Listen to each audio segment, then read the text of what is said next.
আসসালামু আলাইকুম ওরহমতুল্লাহ। সুপ্রিয় শিক্ষার্থীবৃন্দ, অনলাইন এডুকেশন বিডি চ্যানেলের পক্ষ থেকে সকলকে জানাচ্ছি আন্তরিক শুভেচ্ছা।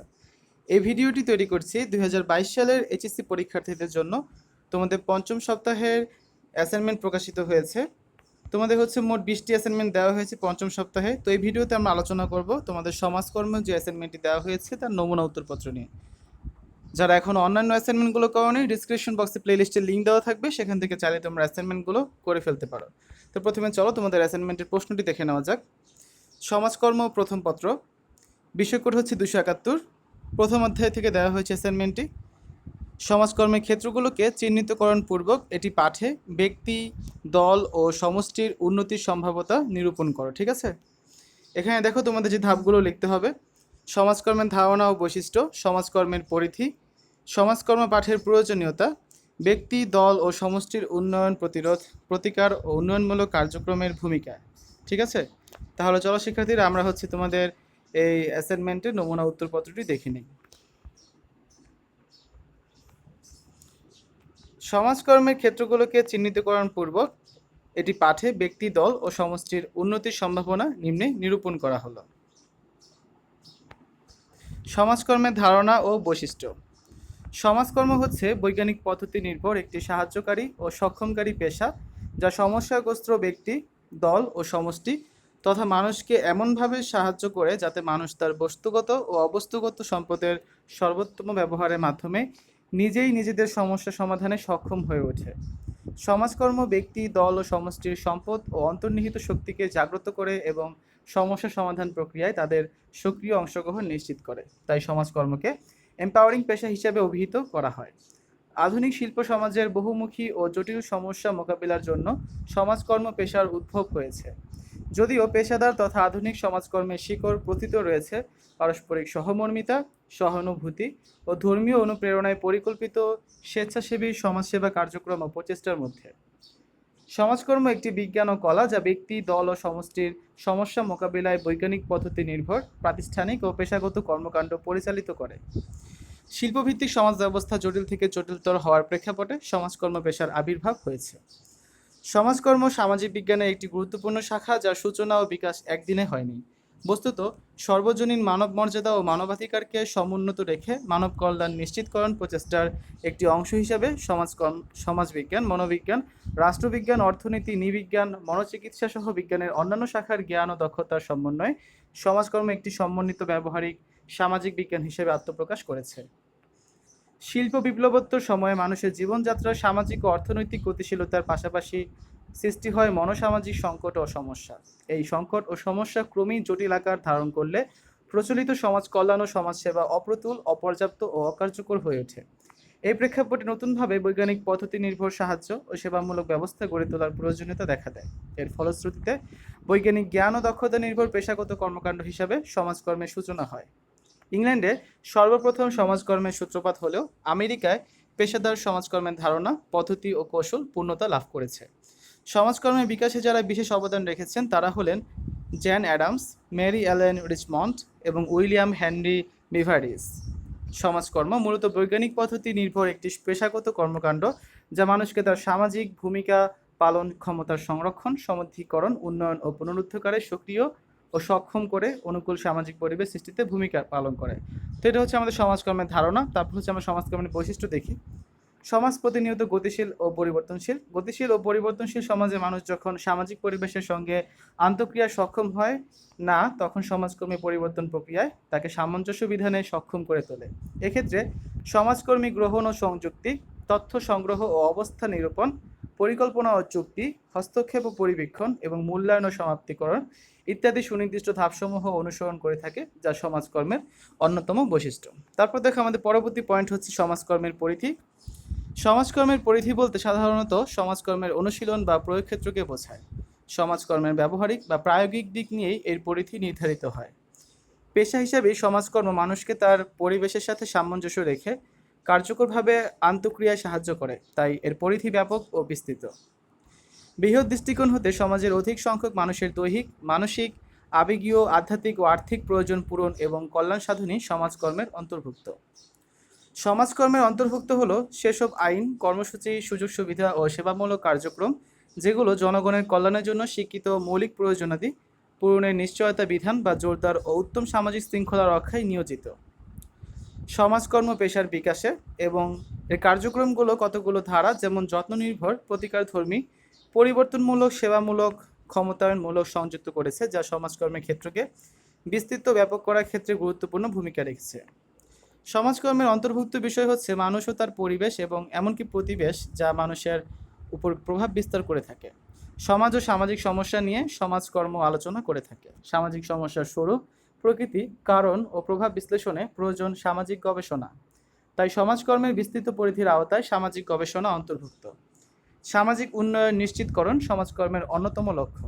সামাজিক নীতি নির্ধারণ ও পরিকল্পনা প্রণয়ন এবং তা যথাযথভাবে বাস্তবায়ন ব্যতীত সামাজিক সমস্যা মোকাবেলা করে সামাজিক উন্নয়ন আনয়ন সম্ভব নয়। এজন্য সামাজিক নীতি ও পরিকল্পনা প্রণয়ন ও তার সঠিক বাস্তবায়ন সমাজকর্মের পরিধিভুক্ত। এছাড়া সামাজিক নিরাপত্তা ব্যবস্থা নিশ্চিতকরণ, সমাজ সংস্কার, সমষ্টি উন্নয়ন, সংশোধনমূলক কার্যক্রম ও মানব সম্পদ উন্নয়ন সমাজকর্মের আওতাভুক্ত। সমাজকর্মের পরিধি প্রসঙ্গে বলতে গিয়ে ব্রেন্ডা ডি বয়েস এবং কার্লা ক্রসরাথ মিলে তাদের social work and empowering profession গ্রন্থে উল্লেখ করেছেন পরিবার ও শিশুদের সেবা, স্বাস্থ্য ও পুনর্বাসন, মানসিক স্বাস্থ্য, তথ্য ও প্রেরণ, জীবিকাভিত্তিক সমাজকর্ম, কিশোর ও অপরাধী সংশোধন, বয়স্ক বা প্রবীণ সেবা, স্কুল সমাজকর্ম, বাসস্থান, আয় নির্বাহ এবং সমষ্টি উন্নয়ন হচ্ছে সমাজকর্মের প্রধান অনুশীলন ক্ষেত্র। আমাদের পরবর্তী পয়েন্ট হচ্ছে সমাজকর্ম পাঠের প্রয়োজনীয়তা। সমাজকর্ম হচ্ছে মানুষকে সামাজিক ভূমিকা পালনে সক্ষম করে তোলার অভিপ্রায় প্রতিশ্রুতিশীল একটি বহুমুখী পেশা। মানব জ্ঞানের বিভিন্ন শাখা হতে অর্জিত জ্ঞানের সমন্বয়ে গঠিত সমাজকর্ম হচ্ছে বৈজ্ঞানিক জ্ঞান, পেশাগত মূল্যবোধ ও দক্ষতা ভিত্তিক ব্যবহারিক সামাজিক বিজ্ঞান। সমাজের জটিল ও বহুমুখী সমস্যার প্রতিকার, প্রতিরোধ ও উন্নয়নমূলক কর্মকাণ্ডে সমাজকর্ম শিক্ষা ও তার প্রয়োগ বিশেষ তাৎপর্য বহন করে। বর্তমান বিশ্বের বহুমুখী সমস্যার বৈশিষ্ট্য, প্রকৃতি, কারণ ও প্রভাব সম্পর্কে যথাযথ অনুসন্ধান করে সমস্যা সমাধানে সমাজকর্মের বস্তুনিষ্ঠ জ্ঞানের গুরুত্ব উল্লেখযোগ্য। সম্পদের সর্বোত্তম ব্যবহার নিশ্চিত করে সমস্যা মোকাবেলায় বাস্তবমুখী ও যুগোপযোগী নীতি, পরিকল্পনা ও কর্মসূচি প্রণয়ন ও বাস্তবায়নে সমাজকর্মের জ্ঞান বিশেষভাবে উপযোগী। অন্যদিকে আধুনিক সমাজকর্ম টিম ওয়ার্ক অ্যাপ্রোচের মাধ্যমে উপযোগী পদ্ধতি ও কৌশল প্রয়োগ করে মানুষের সমস্যার দীর্ঘমেয়াদী ও স্থায়ী সমাধানে প্রচেষ্টা চালায়। তাই বর্তমানে সময়ের প্রেক্ষিতে সমাজকর্ম পাঠের গুরুত্ব ও প্রয়োজনীয়তা বৃদ্ধি পাচ্ছে। দারিদ্র্য, জনসংখ্যাস্ফীতি, নিরক্ষরতা, মাদকাসক্তি, পারিবারিক বিশৃঙ্খলা, অপরাধ, কিশোর অপরাধ, মানব পাচার, জলবায়ু পরিবর্তনজনিত সমস্যা সহ অন্যান্য সমস্যার কার্যকর মোকাবেলায় সমাজকর্ম শিক্ষার প্রয়োজনীয়তা রয়েছে। বিশ্বের উন্নত দেশসমূহে চিকিৎসা, আইন, প্রকৌশল প্রভৃতি পেশার মতো সমাজকর্ম পেশাকেও গুরুত্ব দেওয়া হয়। সেসব দেশে সমাজকর্মের ডিগ্রিধারীরা রেজিস্ট্রেশন ও লাইসেন্স প্রাপ্ত হয়ে সমাজকর্মের পেশাগত অনুশীলন করেন, যা সমাজকর্ম শিক্ষার প্রয়োজনীয়তাকেই তুলে ধরে। বিংশ শতাব্দীর প্রথমার্ধ থেকে এখন পর্যন্ত Europe, Australia, Asia, Latin America ও আফ্রিকার বিভিন্ন দেশে সমাজকর্মে উচ্চশিক্ষার উপর বিশেষ গুরুত্ব দেওয়া হচ্ছে। বিংশ শতাব্দীর প্রথমার্ধ থেকে অদ্যাবধি America, Europe, Australia, Asia, Latin America ও আফ্রিকার বিভিন্ন দেশে প্রায় 2000-এর অধিক বিশ্ববিদ্যালয়ে সমাজকর্মে উচ্চশিক্ষা চালু রয়েছে। এসব বিশ্ববিদ্যালয় হতে প্রতি বছর 50,000-এরও বেশি শিক্ষার্থী সমাজকর্মে উচ্চতর ডিগ্রি অর্জন করছে। সমাজকর্মে উচ্চশিক্ষার গুরুত্ব প্রয়োজনীয়তা বিবেচনা করে জাপানের টোকিওতে কলেজ অফ সোশ্যাল ওয়ার্ক নামে একটি পৃথক বিশ্ববিদ্যালয় প্রতিষ্ঠা করা হয়েছে। বাংলাদেশেও উচ্চ মাধ্যমিক, স্নাতক, স্নাতকোত্তর, এমফিল ও পিএইচডি পর্যায়ে সমাজকর্ম শিক্ষা চালু রয়েছে।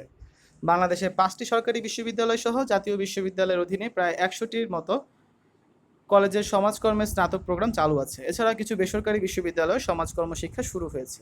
বাংলাদেশে সমাজকর্ম পাঠের গুরুত্ব প্রয়োজনীয়তা উপলব্ধি করে বিসিএসডব্লিউই নিয়মিতভাবে সেমিনার, কনফারেন্স ও জার্নাল প্রকাশ করছে। সুতরাং একথা অনস্বীকার্য যে বর্তমান বিশ্ব ব্যবস্থার প্রেক্ষাপটে সমাজকর্ম পাঠের প্রয়োজনীয়তা বৃদ্ধি পাচ্ছে। তারপর দেখো আমাদের শেষ পয়েন্টটি, ব্যক্তি, দল ও সমষ্টির উন্নয়নে প্রতিরোধ, প্রতিকার ও উন্নয়নমূলক কার্যক্রমের ভূমিকা। সমাজকর্ম একটি বৈজ্ঞানিক জ্ঞান ও দক্ষতা নির্ভর পেশা। সমাজকর্ম হলো ব্যক্তি, দল ও সমষ্টির সামাজিক ভূমিকা পালন, ক্ষমতা বৃদ্ধি ও পুনরুদ্ধারে সাহায্য করার এবং এই লক্ষ্যের জন্য অনুকূল সামাজিক পরিবেশ সৃষ্টির একটি প্রক্রিয়া।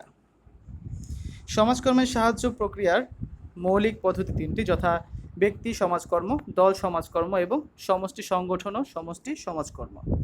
সঙ্গত কারণে এই তিনটি পদ্ধতির মৌল একক হলো ব্যক্তি। এজন্য সমাজকর্মের এই মৌলিক পদ্ধতি তিনটির মধ্যে ঘনিষ্ঠ সম্পর্ক বিদ্যমান। ব্যক্তি কখনো একক, কখনো দলের সদস্য, আবার কখনো সে সমষ্টির অংশীদার। এ কারণে ব্যক্তিকে সেবা দিতে গিয়ে দল ও সমষ্টিকে সেবা দিতে হয়। অন্যদিকে দলকে সেবা দিতে গিয়ে ব্যক্তি ও সমষ্টিকে, এবং সমষ্টিকে সেবা দিতে গিয়ে ব্যক্তি ও দলকে সেবা প্রদান করতে হয়। অর্থাৎ সমাজকর্মের মৌলিক পদ্ধতিসমূহের প্রয়োগের ক্ষেত্রে সবসময় কেন্দ্রে অবস্থান করে ব্যক্তি।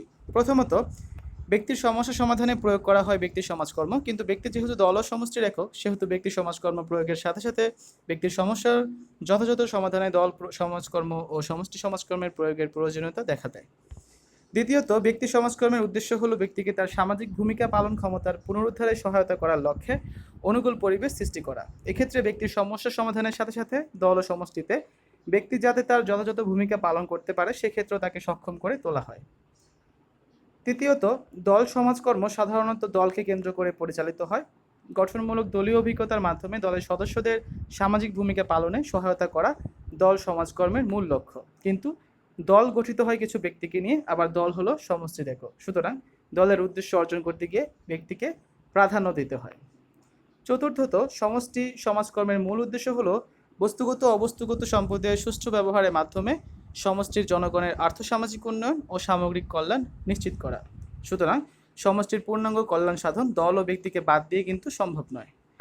পঞ্চমত, সমাজকর্মের কতগুলো সাধারণ নীতিমালা রয়েছে, যেমন ব্যক্তি মর্যাদার স্বীকৃতি, আত্মনিয়ন্ত্রণ অধিকার, সকলের জন্য সমান সুযোগ, স্বাতন্ত্র্যীকরণ, সামগ্রিক দৃষ্টিভঙ্গি, সম্পদের সদ্ব্যবহার ইত্যাদি।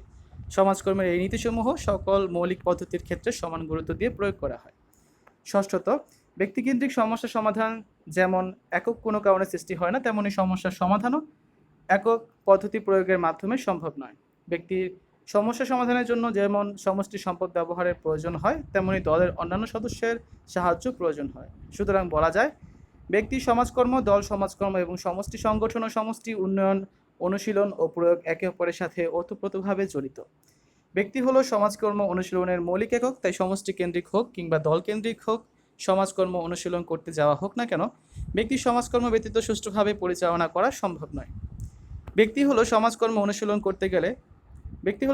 অনুশীলনের মূল কেন্দ্রবিন্দু। ব্যক্তি সমাজকর্ম অনুশীলন করতে গেলে ব্যক্তির সর্বোচ্চ ক্ষমতার বিকাশ ও নিজস্ব সম্পদের সর্বোত্তম ব্যবহার নিশ্চিত করতে দল ও সমষ্টির প্রয়োজন অপরিহার্য। আবার দল ও সমাজকর্ম অনুশীলন করতে গিয়ে দলীয় পরিবেশে ব্যক্তিকেন্দ্রিক সেবা অপরিহার্য হয়ে দাঁড়ায়।